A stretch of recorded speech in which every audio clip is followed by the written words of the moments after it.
अस्सलामुअलैकुम वरहमतुल्लाहि वबरकातुहू। आज हम बात करेंगे अरब के ज़माने में एक ऐसा शख्स था जो अपने आप को ताकत और घमंड की गुरूर की वजह से अपने आप को बहुत बड़ा मालिक समझता था, और इसलिए क्योंकि उसके पास ताकत बहुत ज़्यादा थी और अरब वाले उसे बहुत ज़्यादा ताकतवर समझते थे।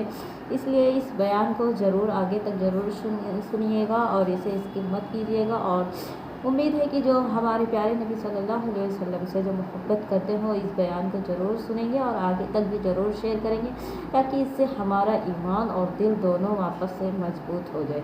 इसलिए इसे आगे तक ज़रूर शेयर कीजिएगा।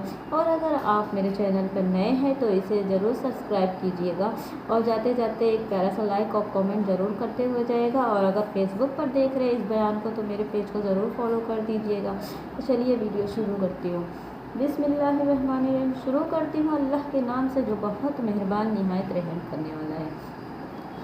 अरब के ज़माने का एक ऐसा वाक़या है कि उस ज़माने में एक शख्स था जो अपने आप को बहुत ताकतवर समझता था, और अरब के लोग भी उसे ताकतवर समझते थे, उसे पहलवान बोलते थे। और उसका नाम था रुकाना बिन अब्द यजीद, क्योंकि वो उस ज़माने का सबसे ताकतवर शख्स था, इंसान था। इसलिए उसे अपने ताकत पर बहुत गुरूर और घमंड था। तो एक दिन का वाक़या है कि एक बार वो शिकार के लिए जंगल की तरफ गया, तो वहाँ पे उसकी मुलाकात हमारे प्यारे नबी हज़रत मोहम्मद सल्लल्लाहु अलैहि वसल्लम से हुई। तो आप सल्लल्लाहु अलैहि वसल्लम ने उसे दीन की दावत दी, यानी इस्लाम में आने की दावत दी। तो उसने अपने घमंड और गुरूर की वजह से, अपनी ताकत के घमंड में, तो उसने रसूल अल्लाह सल्लल्लाहु अलैहि वसल्लम को चुनौती दी और कहा कि अगर आप मुझसे कुश्ती का मुकाबला करते हैं और मुझे हरा देते हैं, मैं हार जाता हूँ, तो ज़रूर मैं ईमान ले आऊँगा।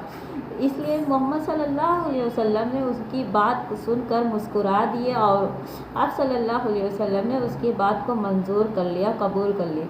फिर सुबह का वक्त हुआ, लोग अरब में वहाँ पे दाखिल, सब लोग आके वहाँ पे जमा हो गए अरब वाले। फिर वहाँ पे एक कुश्ती का मुकाबला हुआ। जैसे कि जब कुश्ती का मुकाबला हुआ तो रसूल अल्लाह सल्लल्लाहु अलैहि वसल्लम ने रुकाना बिन अब्द यजीद को बिना किसी ज़्यादा मेहनत के उसे उठा करके ज़मीन पर पटक दिए। फिर उसे लगा कि ये तो कुछ गलती की वजह से मैं गिर गया हूँ, इसलिए उसने कहा कि फिर से मुकाबला की जाए। फिर दूसरी बार भी आप सल्लल्लाहु अलैहि वसल्लम ने उसे फिर से ज़मीन पर पटक दिए, तो उसने फिर हार नहीं माना। फिर बोला कि नहीं, मुकाबला फिर से होगा, कि शायद मैं गलती की वजह से बार बार गिर जा रहा हूँ।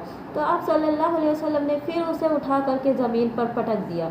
इस तरह उसने ऐसे कई मर्तबा किए। फिर आखिर में ये हुआ कि जब आप सल्लल्लाहु अलैहि वसल्लम ने उसे आखिरी बार ज़मीन पर पटका तो उसे एहसास हुआ, उसने सोचा कि शायद ये कोई नॉर्मल ताकत नहीं है, ये कोई मामूली बात नहीं है, ये जो शख्स है शायद ये कोई मामूली इंसान नहीं है, क्योंकि इसमें ये वो ताकत नज़र नहीं आती है जो हम मामूली से इंसानों में पाई जाती है। ये कोई आम ताकत नहीं है, कोई बड़ी ताकत है, रब्बानी ताकत है, रब की ताकत है। इसलिए उसने अपने गुरूर को अपने आगे नहीं आने दिया, घमंड नहीं किया, और उसने आप सल्लल्लाहु अलैहि वसल्लम पर ईमान लाया और इस्लाम में दाखिल हो गया। उस वक्त से वो इस्लाम का सच्चा सिपाही बन गया। सुभान अल्लाह। तो ये देखिए कि इस्लाम की इतनी बड़ी ताकत होती है कि इसमें दुश्मन से दुश्मन इंसान भी ईमान ले आते हैं, क्योंकि आप सल्लल्लाहु अलैहि वसल्लम का किरदार ही कुछ ऐसा था कि अगर दुश्मन भी आपके सामने आ जाते थे वो कलमा पढ़ के मुसलमान हो जाते थे, और काफिर आपके सामने आते तो मुसलमान हो जाते थे। इसलिए उनका किरदार ही अल्लाह रब्बुल इज़्ज़त ने उन्हें इस तरीके से बनाया था कि पत्थर भी पढ़ कर के कलमा मुसलमान हो गए थे। ये उनका किरदार था। सुभान अल्लाह। इसलिए अगर आप मोहम्मद सल्लल्लाहु अलैहि वसल्लम से सच्ची मोहब्बत करते हैं, आपको लगता है कि ये बयान सच में वाकई सुनने लायक है, सच में सही है, तो कमेंट में या रसूल अल्लाह ज़रूर लिखते हुए जाइएगा और इसे आगे तक ज़रूर शेयर कीजिएगा, ताकि मेरे भाई और बहनों, माएँ बहनें सब का ईमान ताज़ा हो जाए और वापस से हमारे नबी सल्लल्लाहु अलैहि वसल्लम से सच्ची मोहब्बत और तौबा करने वाली बन जाए। इसलिए आगे तक ज़रूर शेयर कीजिएगा। और अगर मेरे चैनल पर नए हैं तो प्लीज़ मेरे चैनल को सब्सक्राइब कर दीजिएगा। और अगर फेसबुक पर देख रहे हैं मेरे वीडियो को। तो जाते जाते मेरे पेज को फॉलो कर दीजिएगा और एक लाइक और प्यारा सा कमेंट ज़रूर करते हुए जाइएगा। तब तक के लिए मुझे यानी कि अपनी बहन, अपनी बेटी को दुआओं में याद रखिएगा। आप खुश रहिएगा, सबको खुश रखने की कोशिश कीजिएगा। मिलते हैं अगले वीडियो में। अल्लाह हाफिज़।